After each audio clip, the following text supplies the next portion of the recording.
సంస్కృతం చదువుకోకూడదు అనేది చిన్నప్పుడు రామహరామవు రామాహారి మా నాన్న చెప్పినప్పుడు మొదట అనిపించింది. ఎందుకంటే దీంతో ద్వారా కంఠశోష ఎక్కువగా ఉన్నది, ఏం ఫలితం కనబడటం లేదు.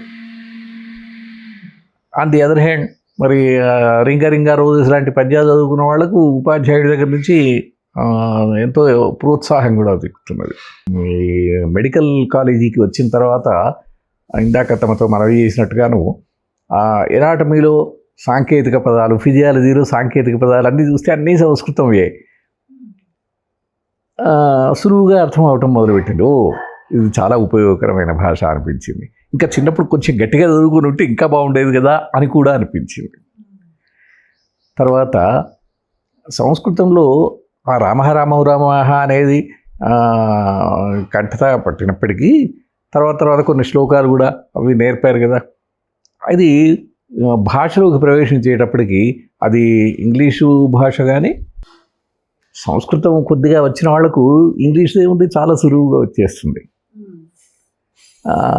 కనుక చాలా సరళంగా అనిపించేది. వేరే వాళ్ళు ఇంగ్లీష్లో చాలా యాతన పడుతూ ఉండేవాళ్ళు, నాకేమో చాలా సులువుగా వచ్చేస్తూ ఉండేవి.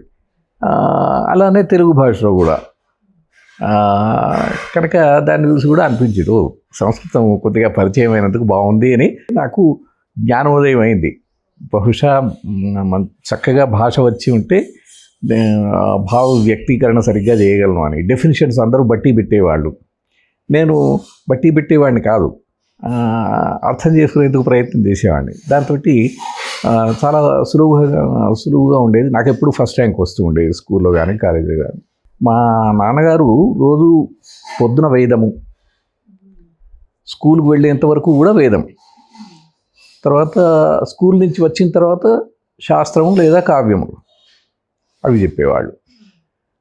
అది పద్ధతి. మా నాన్నగారు ఊళ్ళో ఉన్నప్పుడు అంతాను ఆయన భాగవత సప్తాహాలు చెప్పడానికి ఎన్నో ఊళ్ళకు తిరుగుతూ ఉండేవారు, చాలా బిజీగా ఉండేవారు. ఇంకా వారు వేరే ఊళ్ళో ఉన్నప్పుడు ఆట విడుపు, అప్పుడు అందరిలాగా ఆడుకునేవాడిని. 11వ తరగతికి వచ్చేంత వరకు నేను కౌపీనధారినే, గోచి పెట్టుకునే ఉన్నాను మా ఇంట్లో. నేను, మా పెద్ద తమ్ముడు ఉన్నవాడు కూడా ఇప్పుడు పెద్ద సర్జను వాడు, కానీ మేము అలానే ఉండేవాళ్ళం, సంప్రదాయంగా పెరిగిన కుటుంబం.